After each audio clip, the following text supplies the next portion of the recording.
மாயே விஷ்ணுமயே மாயா மாயா விஷ்ணு மாயா அண்ணா சுவாமி அழைக்கின்றாரே நம்ம அண்ணா சுவாமி அழைக்கின்றாரே. மாயன்மயம் நேயர்கள் அனைவருக்கும் வணக்கம். நான் உங்கள் அபிநயா. 2026க்கான குரு பயிற்சியை தான் நம்ம தொடர்ந்து பார்த்துட்டு இருக்கோம். அந்த வகையில இன்னைக்கு நம்ம சோழி பிரசன்னம் மூலமா எந்த ராசிக்கு பார்க்க போறோம் அப்படின்னு பாத்தீங்கன்னா மிதுனமுக்கு தான் பார்க்க போறோம். ஐயா வணக்கம். ஐயா அதே 3 கேள்விகள் மக்கள் ஆர்வமா இப்ப எதிர்பார்க்க ஆரம்பிச்சுட்டாங்க. என்ன அப்படின்னா ஐயா, இப்ப மிதுன ராசி அப்படின்னு எடுத்துக்கிட்டோம்னா அவங்க பெருசா யோசிக்கிறது செல்வம் எப்படி சேர்க்கிறத அந்த மாதிரிதான் யோசிப்பாங்க. ஆனா அப்படி பார்த்துட்டு இருக்கவங்களுக்கு குடும்பத்துல ரொம்ப நாளா சண்டை போட்டிருப்பாங்க, பிரிஞ்சிருப்பாங்க, குடும்பம் சேரணும்னு நினைக்கிறதுக்கு மத்தியில சேருமா சேராதா அப்படின்ற ஒரு மன போராட்டத்துக்கு இடையிலேயே வாழ்ந்துட்டு இருப்பாங்கல்ல. சோ அது இந்த குரு பெயர்ச்சியில அவங்களுக்கு நடக்குமா ஐயா? பிரிஞ்ச குடும்பம் சேருவாங்களா மாட்டாங்களா ஐயா? மாயன்மயம் அன்பர்களே, 2026 குரு பயிற்சியுடைய பலன்களை எல்லாம் இறையருளாலும் குருவருளாலும் சொல்ல தொடங்குகின்றேன். மாயன்மயனை நீங்க தொடர்ந்து சப்ஸ்கிரைப் பண்ணி ஆதரவு தருவீங்கிற ஒரு நம்பிக்கை எனக்கு எப்பவுமே உண்டு. அந்த வகையில பார்க்கும் பொழுது 2026 குரு பயிற்சி, இந்த குரு பயிற்சியினுடைய முழுமையான பலனை சொல்ல முற்படுவதற்கு முன் சனி பகவானுடைய பயிற்சி சனி பகவான் தரக்கூடிய கர்ம பலனையும் சேர்த்துத்தான் சொல்ல வேண்டும். கொடுப்பவன் பார்ப்பவன் குருவாக இருந்தாலும் கூட கொடுப்பவன் சனிதானே. அந்த வகையில் பார்க்கும் பொழுது 2026ல வாக்கிய பிரகாரம் பாத்தீங்கன்னா மே மாசம் 26, திருக்கணிதம் பிரகாரம் பாத்தீங்கன்னா அந்த ஜூன் மாசம் 2ஆம் தேதி. இப்படிப்பட்ட ஒரு சூழ்நிலையில குரு பகவான் மிதுனத்திலிருந்து கடகம் நோக்கி பயிற்சியாகின்றார். மிதுனம், இந்த மிதுன ராசியிலிருந்து அவர் கடகம் நோக்கி நகர்ந்து விட்டார். கவலைப்பட வேண்டாம். மிதுன ராசியிலிருந்து எப்படி நகர்றார் பாருங்களேன். பலம் பெற்று உச்சம் பெற்று எங்க போறார்? மனோகாரகன் என்று சொல்லக்கூடிய சந்திரனுடைய இடத்துக்கு போகின்றார். பொதுவாகவே குரு பகவானுக்கு நட்பு கிரகம், நண்பர்கள் என்று பார்த்தால் பாத்தீங்கன்னா புரிந்து கொள்கின்ற காரகத்தன்மையுடைய செவ்வாய். அதே நேரம் பாத்தீங்கன்னா ஆத்மகாரகன் பிதுர்காரகன் என்று சொல்லக்கூடிய சூரியன். அது மட்டும் கிடையாதுங்க, மனோகாரகன் என்று சொல்லக்கூடிய சந்திரனும் தானே. அப்படி இருக்கின்ற சூழ்நிலை எப்படி இருக்கும் என்பதை இப்ப நம்ம பார்க்க போறோம்.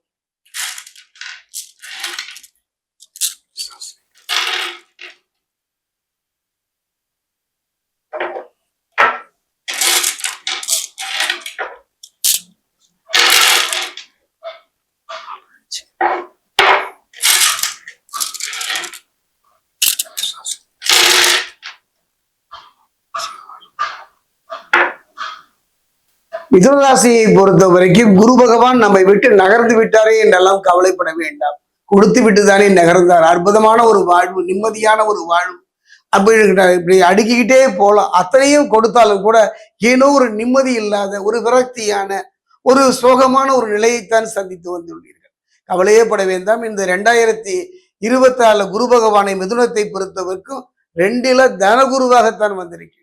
தொழில்ல, வாழ்க்கையில, பொருளாதாரத்துல யாரிடமும் சென்று நிற்காமல் பொருளாதாரத்துல ஒரு நல்ல முன்னேற்றம் அடையக்கூடிய ஒரு அற்புதமான காலம், ஒரு பொற்காலம் என்றுதான் கொடுக்கும். திருமண தடை நீங்கி திருமணம் நடைபெறும். குழந்தை செல்வம் இல்லாதவர்களுக்கு ஒரு மழலை செல்வம் கிடைக்கும்.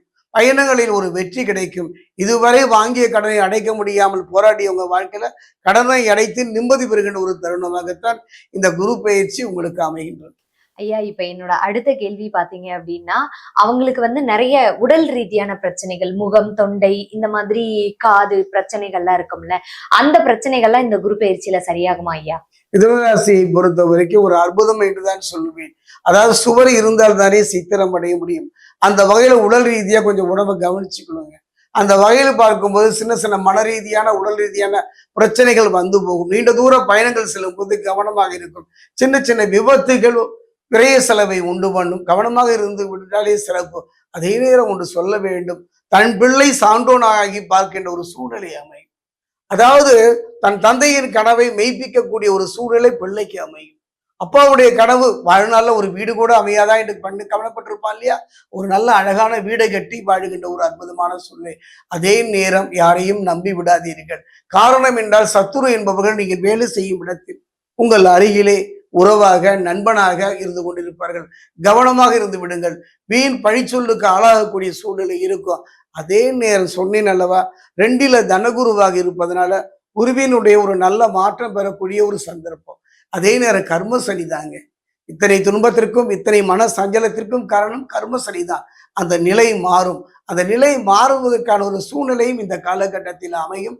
நல்ல பிள்ளை, நல்ல சூழ்நிலை அமையும். கணவன் மனைவிக்குள்ள இருந்து வந்த சின்ன சின்ன கருத்து மோதல்களும் கருத்து வேறுபாடுகளும் படிப்படியாக குறைவதை இந்த குரு பயிற்சியில பார்க்கலாம்.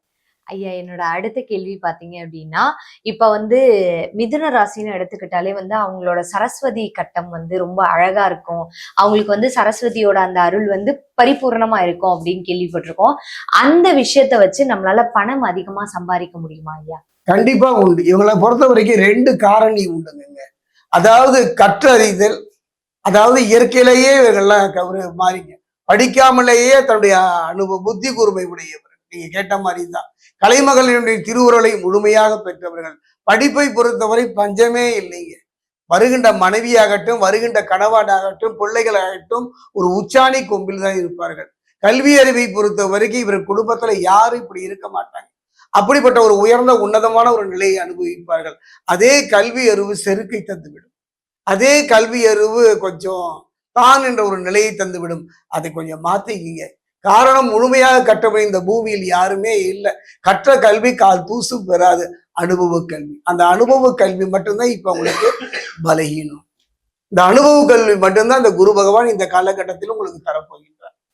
ஐயா, இப்ப வந்து வழக்கம் போலதான் நீங்க வேண்டாம் வேண்டான்னு சொன்னாலும் நான் கேட்பேன்.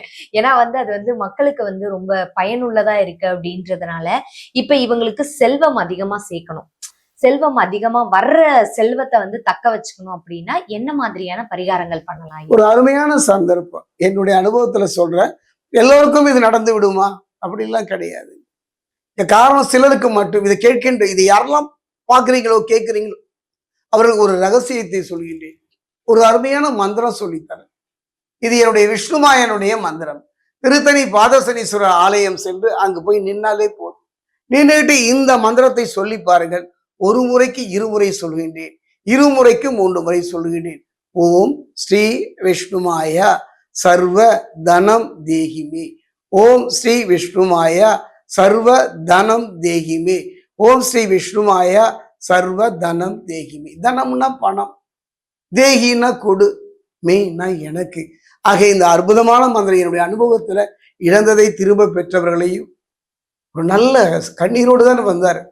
இனி யாருமே எனக்கு இல்லை, நாளைய பொழுது எவ்வாறு விடும் என்று கலங்கினவருக்கு இந்த மந்திரத்தை சொல்லிக் கொடுத்தேன். இந்த மந்திரத்தை திருத்தணி பாதசனீஸ்வரர் ஆலயத்தில் இருந்த விஷ்ணுமாயன ஆலயத்தில் மனமுருகி சென்றார். இந்த அற்புதமான ஒரு உயர்ந்த நிலையை அவர் தான் மட்டுமல்ல, தன் பிள்ளைகளோடு மனைவியோடு நிம்மதியாக வாழ்கின்றார். ஓகே ஐயா, 2026 குரு பயிற்சி மிதுன ராசிக்கு அவங்க ஆல்ரெடி அனுபவிச்ச துன்பங்கள் இருக்கு இல்லையா, குடும்ப பிரச்சனையா இருக்கட்டும், அவங்களோட உடல்நல பிரச்சனையா இருக்கட்டும், செல்வம் எப்படி சேர்க்கிறது அப்படின்ற 3 கேள்விகள் கேட்டேன். 3க்கும் ரொம்ப அழகா தெளிவா வித்தியாசமா பதில் சொன்னீங்க. ரொம்ப நன்றி ஐயா.